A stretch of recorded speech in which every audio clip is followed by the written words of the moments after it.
dia a todos. Bom dia, Fabiana. Bom dia, Marcelo. Hoje a gente vai falar se 2024 é o ano em que os IPOs vão voltar depois de 2 anos ali de uma certa seca. E, Fabiana, eu queria começar com você.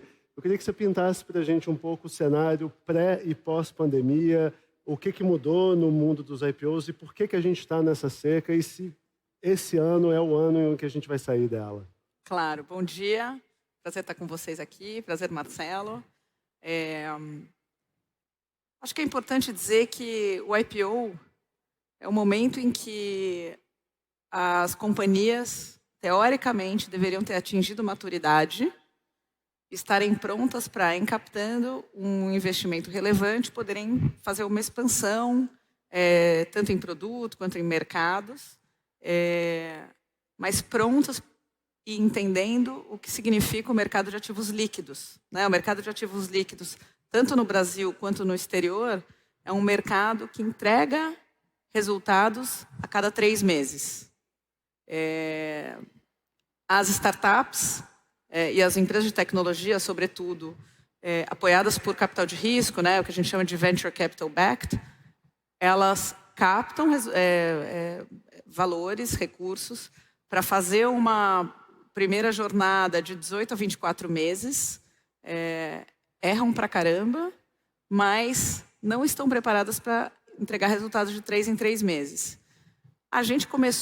O Brasil começou a fazer IPOs de empresas maduras, né? Quando ele começou. Então, IPOs como Natura, o próprio Submarino, que crescia, mas já era uma empresa madura quando foi a público, a LL, tantas outras, foram empresas que estavam preparadas para esse jogo de entregar resultado a cada 3 em 3 meses e muito preparadas para o que significa, né? Hoje em dia, você olha para a Bolsa e você vê que a grande maioria das empresas listadas não é empresa de tecnologia, é empresa da economia tradicional.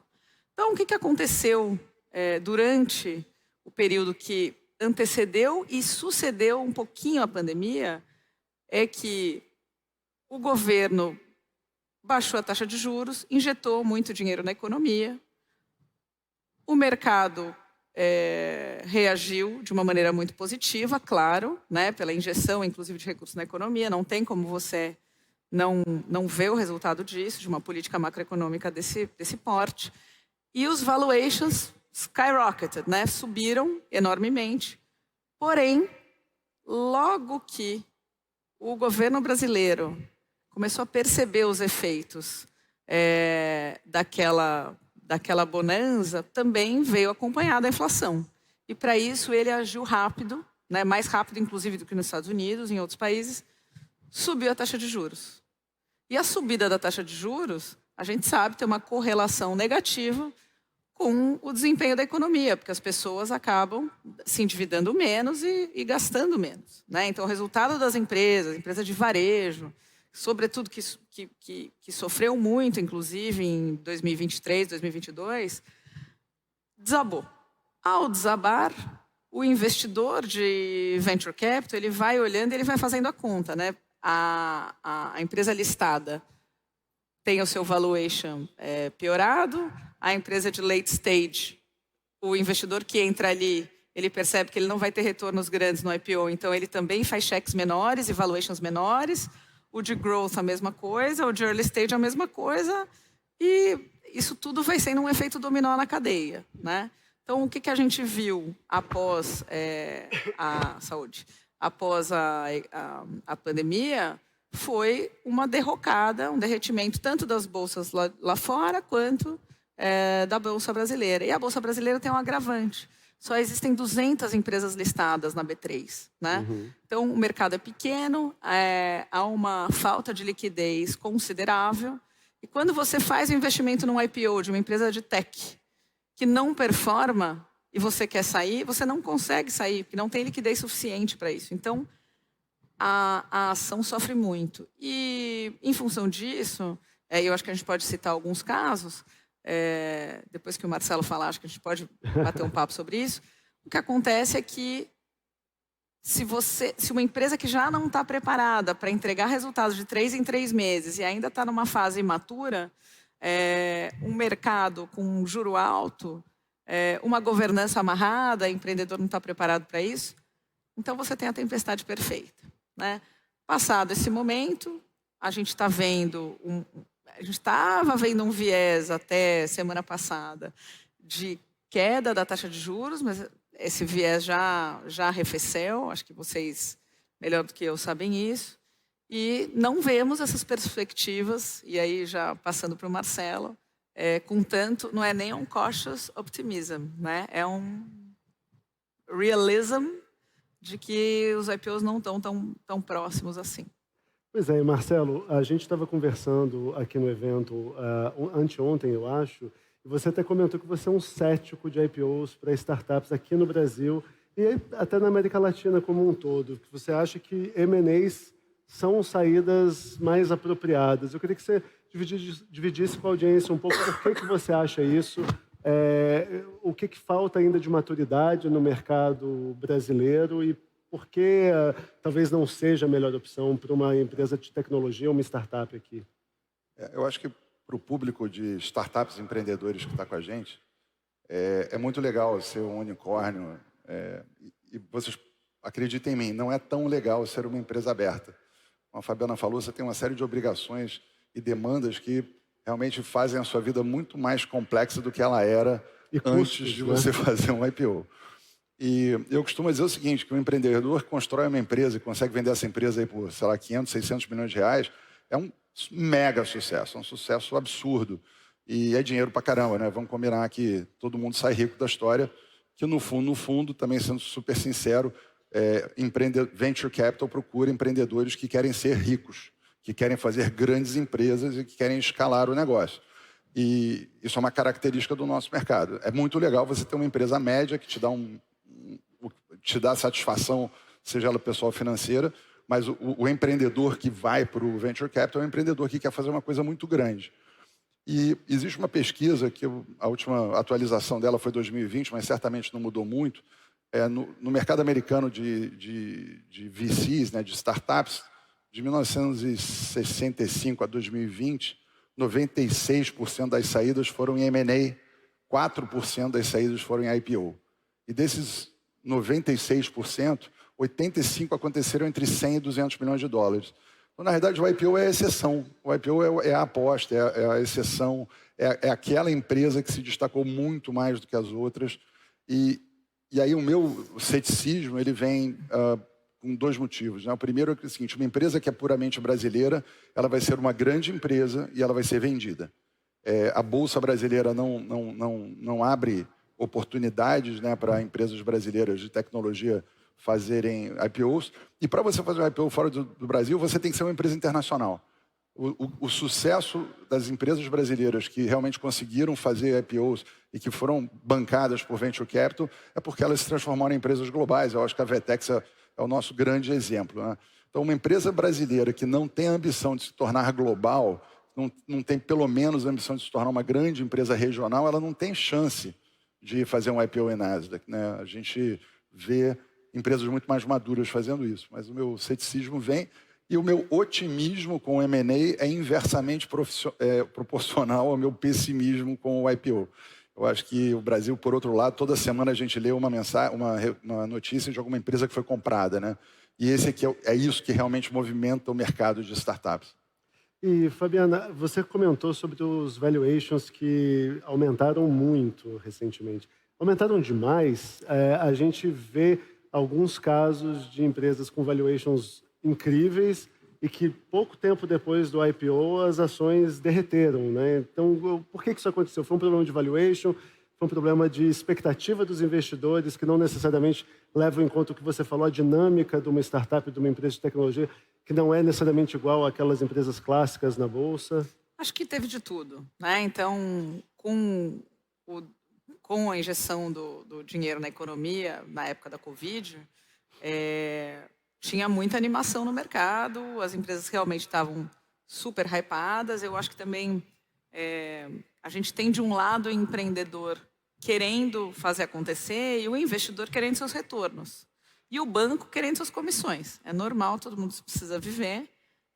Então, há uma confluência de fatores que fez com que os valuations subissem muito. Então, você via IPO saindo a 20 vezes receita. Né? 20 vezes receita é um número espetacular. E hoje você está vendo 6 a 8 EBITDAs, né? Com viés de talvez subir um pouquinho mais e tal. Então, o que impulsiona isso? Eu acho que, assim, juro baixo, momento, janela, isso tudo vai influenciar. Mas, quando você capta o dinheiro, é importante dizer que os IPOs bem precificados são aqueles IPOs que captam dinheiro para a empresa, ou seja, o que a gente chama de primária, né? Oferta primária. Essa oferta primária, ela vai para a companhia gastar esse dinheiro e provocar, então, uma valorização, seja porque vai crescer, vai expandir, seja porque vai consolidar mercado, fazendo os M&As no buy side, ou seja porque vai ter crescimento orgânico mesmo, ou seja porque vai gerir melhor e dar um choque de gestão e melhorar o EBITDA. Né? Só que nem sempre isso acontece logo depois do IPO. E é muito importante dizer que quem vende, a maioria das pessoas que vende ações no IPO são os investidores. O empreendedor, se você que é do mundo, né, do mundo dos normais, está fazendo uma apostinha na bolsa, e você fala, eu estou colocando dinheiro, mas o empreendedor está vendendo tudo, qual é a convicção que ele tem na empresa? Né? Se ele é o cara que está no skin in the game e está saindo, eu não vou entrar. Então, os IPOs, normalmente, são precificados, quanto maior o percentual de primária, que é dinheiro para a companhia, melhor precificados eles são. Né? Então, acho que isso também influi aí no fato do Marcelo de que IPO não é um endgame. Você passou agora para um outro jogo. Né? Eu fiz a brincadeirinha que eu trouxe o sapato. O ano passado eu fui fazer um painel no Corporate Innovation Summit e eu entrei de sapato, estava falando para corporações todas bonitinhas e tudo mais. Elas, para poderem inovar, né? Elas têm que estar acostumadas com o tênis. Aqui o jogo é o contrário. Você está de tênis, mas você tem que calçar o sapato. O sapato é bonito, você vai falar que você foi na bolsa, colocou sua mão ali no martelo e tudo mais, bateu o sino, mas depois você vai ter que usar o salto alto. Né? Você está preparado para usar esse salto alto? É isso que você quer?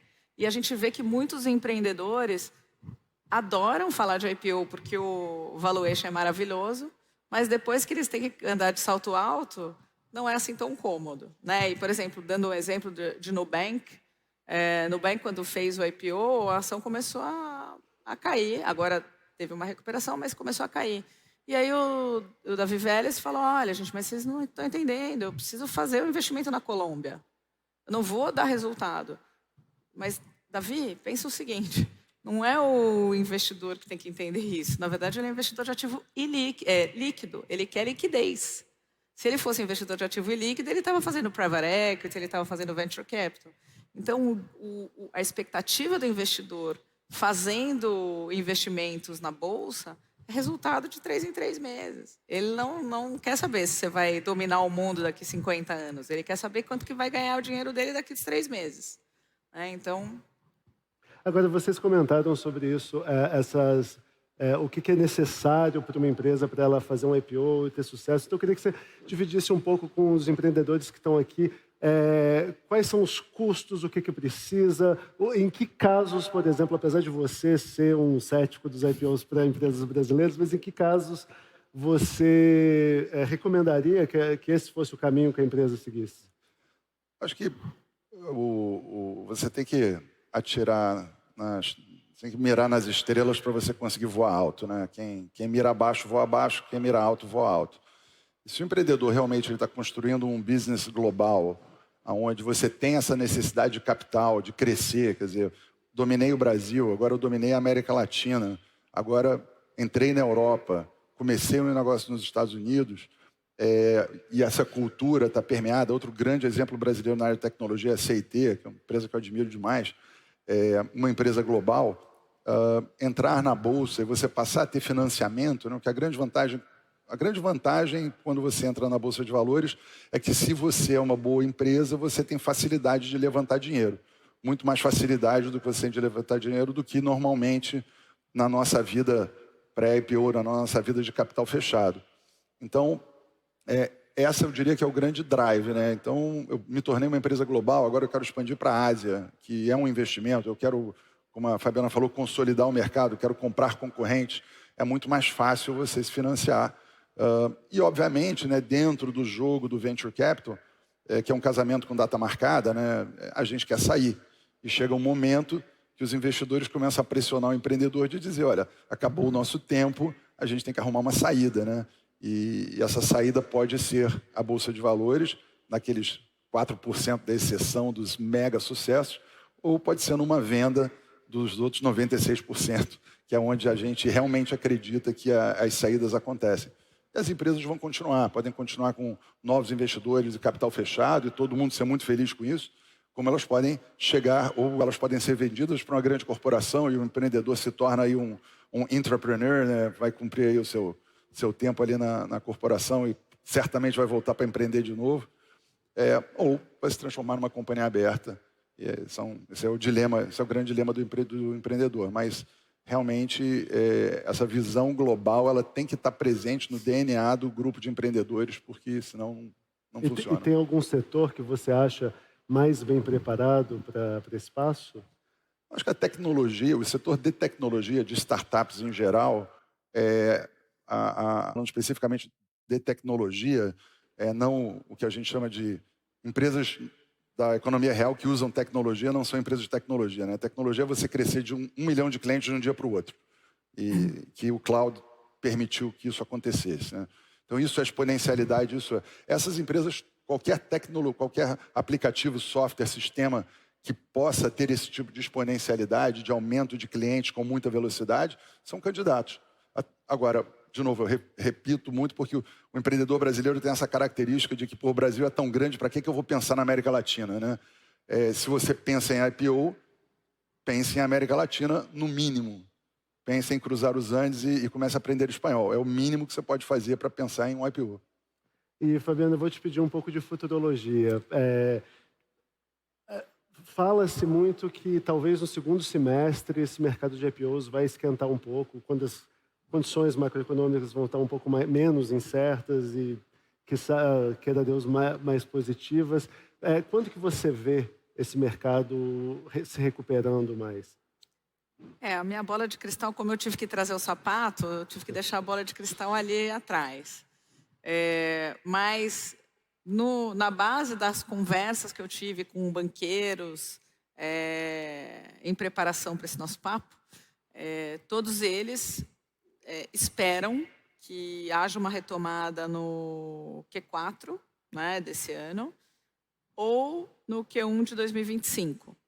Mas sujeito às intempéries, né? Agora, o que eles disseram valuation é completamente diferente do valuation que a gente viu em 2021. Por quê? Além de você ter uma cautela maior do investidor, até porque está escolado e apanhou recentemente. É isso, não falta dinheiro, é mais cautela mesmo. Né? E ainda disseram, olha,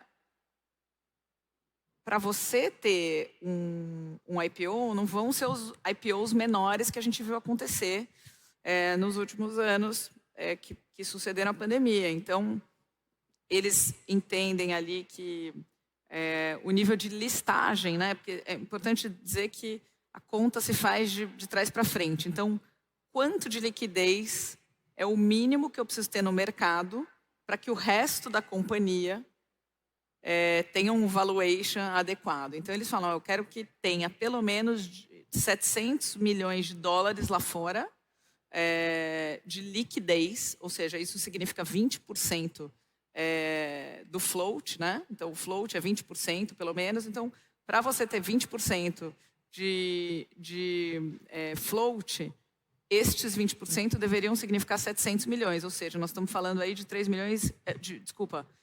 bilhões e meio de valuation num IPO Nasdaq ou NYSE.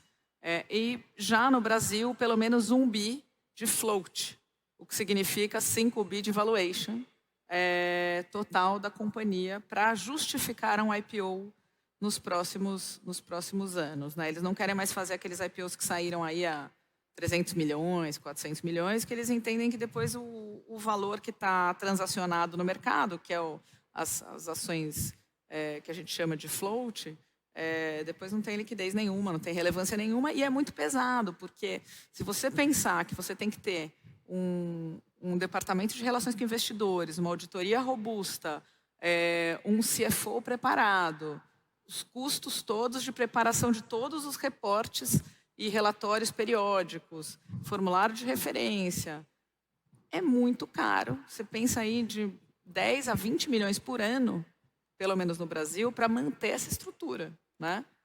Isso, o que você faria com esses 20 milhões se você fosse uma companhia fechada, acessando capital? Então, eu acho que aí você tem que começar a fazer um balanço, porque as pessoas não contam isso, né? Na hora de te convencer a fazer um IPO, eles só vendem, você vai aparecer lá, bonitão. Mas depois tem um custo. E, Marcelo, também você acha que para alguns empreendedores pode também ser uma distração, porque é isso, energia que tem para você fazer toda a parte do compliance, você como empreendedor, você sai um pouco da visão da empresa, você acha que isso também é um problema? Sim, por isso que a empresa tem que ser grande. Por isso que você tem que ser grande para fazer um IPO. Realmente não faz sentido você fazer um IPO pequeno, porque é caro, é trabalhoso e vai te gerar, enfim, uma demanda de pessoal para conseguir organizar a sua vida. Só complementando a outra pergunta, pegando uma carona na pergunta que você fez com a Fabiana, eu até acho que o mercado de IPO vai voltar no segundo semestre para empresas da economia real. Assim, todo o meu pessimismo é focado em empresas de tecnologia nesse momento. Eu acho que grandes empresas da economia real que têm a vontade de... que é um outro papo, né? Essa turma eu acho que vai começar a ter oportunidades, assim, o juro começa a cair, parece que nos Estados Unidos vai segurar um pouco mais, aqui no Brasil talvez segure um pouco mais, mas a sinalização de queda de juros... O Focus já aumentou a mediana de Selic para o fim do ano, né? Então, isso segura um pouco, né? Mas dá trabalho, é caro, eu recomendo que quem tem esse sonho leia bastante, estuda bastante. Eu estou de acordo, inclusive tem um fun fact, o genro do Marcelo trabalha com IPOs fora do Brasil, né? E eu dei uma ligadinha para ele e falei, eu vou estar lá num painel com o sogrão, como é que tá? Como é que estão os IPOs lá fora? Ele falou, Fabiana, só estamos vendo no México e economia real. Não estamos vendo nada de tech saindo em lugar nenhum. Então, super coincidente. E, antes de acabar, eu só queria fazer uma provocação aqui. Eu vejo hoje em dia... o Marcelo estava falando uma coisa importante, que é muito mais barato para você acessar capital, inclusive por meio de dívida, que você seja uma companhia aberta. Por quê? Por causa do acesso a informações que você dá para o mercado a cada 3 meses, para ele confiar ou não em você, inclusive para te emprestar dinheiro. No entanto, com a economia olhando para a tecnologia, hoje em dia, se você pluga ferramentas de tecnologia que mostrem o ERP para os bancos, eles vão conseguir olhar suas informações de uma maneira muito mais em tempo real e de uma maneira muito mais transparente do que se você tivesse toda aquela parafernália para fazer IPO. Então, eu acho que tem chance de os IPOs serem disrupted pelos sistemas de ERP ligados pelos bancos. Vamos ver se isso acontece. Gente, muito obrigado. A gente acabou o tempo. Poderia ficar aqui mais algumas horas conversando. Muito obrigado, Marcelo e Fabiana. Obrigado. Eu que agradeço. Obrigado Obrigada. a todos.